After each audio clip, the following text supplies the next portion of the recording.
everyone, welcome to our channel. Let's learn daily. இந்த வீடியோல நம்ம என்ன பார்க்க போறோம் அப்படினா 10, 11, 12 குரிய டெய்லி ஸ்டடி பிளான் தான். ஸோ 1 டே 2 டேஸா என்னால கரெக்டா போட முடியல இந்த ஃபர்ஸ்ட் ஸ்டார்டிங்ல இருந்து. ஸோ கொஞ்சம் நெட்வொர்க் ப்ராப்ளம்ஸ் இதுமாதிரி வந்து இருக்காது. ஸோ இன்னைக்கு ஃபர்ஸ்ட் 10th ஸ்டாண்டர்ட் பார்த்தீங்க அப்படின்னா அதோட டீடைல்ஸ், அதாவது double displacement reaction, pH, factors affecting அந்த rate of reaction, chemical equilibrium நீங்க படிக்காம இருப்பீங்கன்னு நினைக்கிறேன். ஸோ அதெல்லாம் நீங்க படிச்சுங்க சேர்த்து 4 டீடைல் எது படிக்கல அப்படின்றத ஒரு தடவை செக் பண்ணிக்கோங்க. செக் பண்ணிட்டு நீங்க அதை படிக்காத டீடைல் படிச்சிருங்க. தெர்மோலைசிஸ் வந்து 2 மார்க்லாம் 4 மார்க்லாம் கேட்பாங்க. ஓகேவா? ஸோ அது முடிச்சதுக்கு அப்புறம் இன்னைக்கு வந்து 1 வேர்ட்ஸ் வந்து கவர் பண்ணிடலாம். அந்த லெசன்ல ரொம்ப ஈஸியா தான் இருக்கும். அதுல இருந்து கண்டிப்பா ஒரு தெரியும். நெக்ஸ்ட் 11th பிசிக்ஸ்க்கு பாத்தீங்கன்னா லெசன் 8 ஸ்டார்ட் பண்ணிட்டோம். லெசன் 8ல இருந்து what is 1 mole, define 1 mole, what is specific heat capacity, இந்த மாதிரி ஸ்டேட்மெண்ட் வரதுல எல்லாமே டிஃபைன் பண்ணாங்க அப்படின்னா அதோட ஸ்டேட்மெண்ட், ஃபார்முலா, யூனிட் மூணுமே எழுதணும். ஓகேவா? அதே மாதிரி மோலார் ஹீட் கெபாசிட்டிக்கும் இது வந்து ஒரு யூனிட் ஸ்பெசிஃபிக்கா இவ்வளவு மாஸ் அப்படின்னு சொல்லி இவ்வளவு டெம்பரேச்சர் மாறும் இவ்வளவு மாறும் அப்படின்னு சொல்லி சொல்றது. ஓகேவா?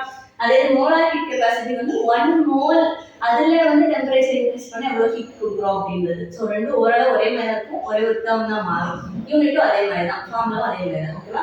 Ideal case law from Charles law and boys law 10th already படிச்சிருப்பீங்க. ஸோ அதே இதுதான் இதுலேயும் இருக்கும். ஸோ நீங்களாவே நீங்க எக்ஸ்பிளைன் பண்ணிக்கோங்க, பெருசா தெரியுற மாதிரி இருக்கும், பார்க்க ஷார்ட்டா எழுதிக்கோங்க. நெக்ஸ்ட் லேட்டன்ட் ஹீட் கெபாசிட்டினா என்ன? இதுக்கும் அதே மாதிரி தான். பிசிக்கல் ஸ்டேட் சேஞ்ச் ஆகும்போது எவ்வளவு ஹீட் எனர்ஜி தேவைப்படுதுன்றது லேட்டன்ட் ஹீட் கெபாசிட்டி. ஸோ அப்போ உங்களுக்கு வந்து இதுக்கும் ஸ்டேட்மெண்ட், ஃபார்முலா, கீழே இருக்க யூனிட், ஸோ எல்லாத்தையுமே பார்த்துக்கோங்க. இன்னைக்கு இந்த ஃபர்ஸ்ட் 5 ஷார்ட் ஆன்சர்ஸ் மட்டும் 8 லெசன் படிங்க.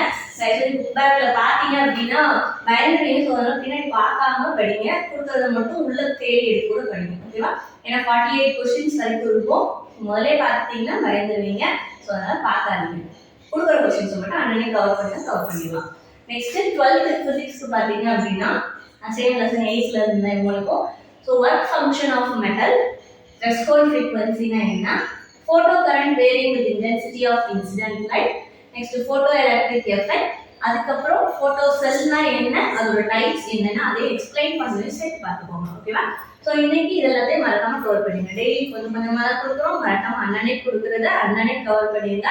ஸோ அப்படி கவர் பண்ணிட்டீங்கனாலே செகண்ட் மிட்டம்ல உங்களால் கண்டிப்பாக நல்ல ஸ்கோர் எடுக்க முடியும். நம்ம கொடுக்குறத மட்டும் படிங்க, அதுவே போதுமானதான். ஸோ இன்னைக்கு மறக்காம 10, 11, 12 போர்ஷன்ஸை படிச்சிருங்க. உங்களுக்கு எதுன்னு பார்த்து இன்னைக்கு தான் நீங்கள் எங்கள் வீடியோ பார்த்தீங்கன்னா மறக்காம சப்ஸ்கிரைப் பண்ணிடுங்க, உங்கள் ஃப்ரெண்ட்ஸ்க்கும் ஷேர் பண்ணிடுங்க.